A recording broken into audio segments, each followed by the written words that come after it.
The beginning, a perfect home.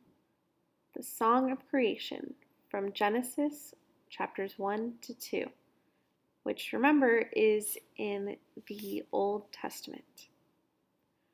In the beginning, there was nothing, nothing to hear, nothing to feel, nothing to see, only emptiness and darkness, and nothing but nothing. But God was there, and God had a wonderful plan. I'll take this emptiness, God said, and I'll fill it up.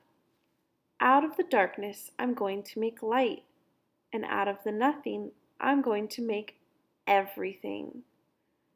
Like a mommy bird flutters her wings over her eggs to help her babies hatch, God hovered over the deep, silent darkness.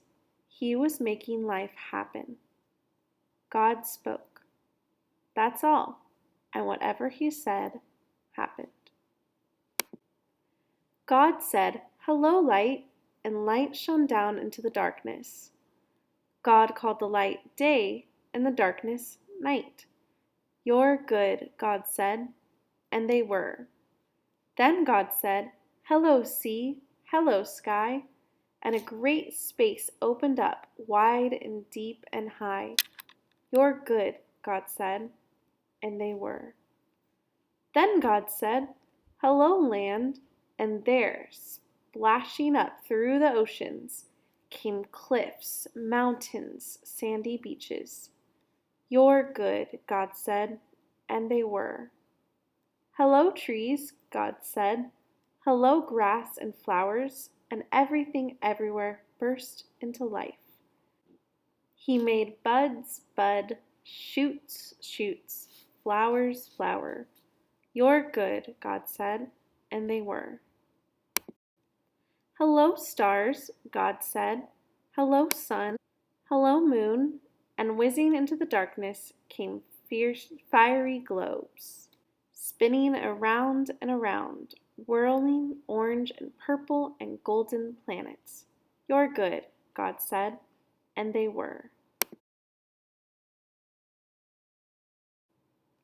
"Hello, birds," God said, and with the fluttering and flapping and chirping and singing, birds filled the skies.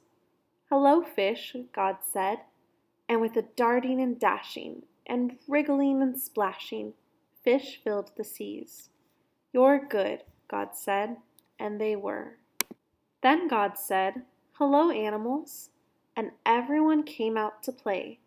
The earth was filled with noisy noises, growling and gobbling and snapping and snorting and happy skerfluffling. "You're good," God said, and they were. God saw all that he had made, and he loved them, and they were lovely because he loved them. But God saved the best for last. From the beginning, God had a shining dream in his heart. He would make people to share his forever happiness. They would be his children, and the world would be their perfect home. So God breathed life into Adam and Eve. When they opened their eyes, the first thing they saw was God's face. And when God saw them, he was like a new dad. "You look like me," he said. "You're the most beautiful thing I've ever made." God loved them with all of his heart, and they were lovely because he loved them. And Adam and Eve joined in the song of the stars and the streams and the wind and the trees, the wonderful song of love to the one who made them. Their hearts were filled with happiness, and nothing ever made them sad or lonely or sick or afraid. God looked at everything he had made. "Perfect," he said, and it was. But all the stars and the mountains and the oceans and galaxies and everything were nothing compared to how much God loved his children. He would move heaven and earth to be near them, always. Whatever happened, whatever it cost him, he would always love them. And so it was that the wonderful love story began. we just listened to the creation story again. Yesterday, you thought about some of God's creations. You thought about people, places, and things that God created. Today, we're going to take that same list, but dig a little bit deeper. And we're going to think about how we can take care of these creations that God has made. You are going to write about how you can take care of God's creations. So you can use the same paper if there is space, same paper as yesterday, or go ahead and get a new paper. So your first sentence is, I can take care of God's creations. Now we're going to think about what we specifically can do. So I started writing, I can, and then I stopped. So you could look at that list of people, places, and things, and think, what could you do to help take care of all those? So I can, this would be where you write, I can recycle. I'm going to put a comma because I'm going to put something else after this. I can recycle. What else could I do? Feed my dog. She was on my list. She was one of my things that God created. Feed my dog.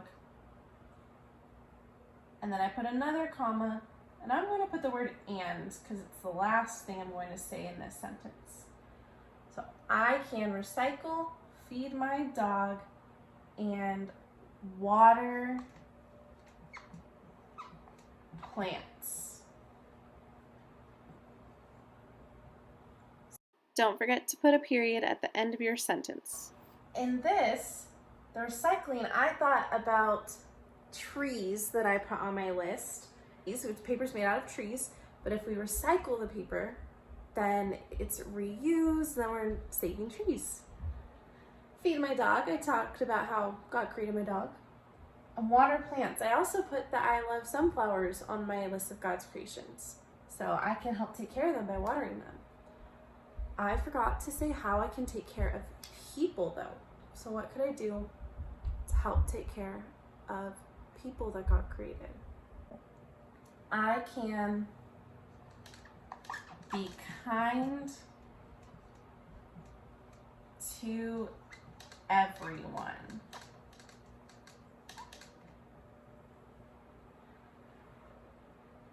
All right, so now it is your turn. You can write this topic sentence, I can take care of God's creations. And then say what you can do. You would write, I can, say what you can do. I can, say what you can do.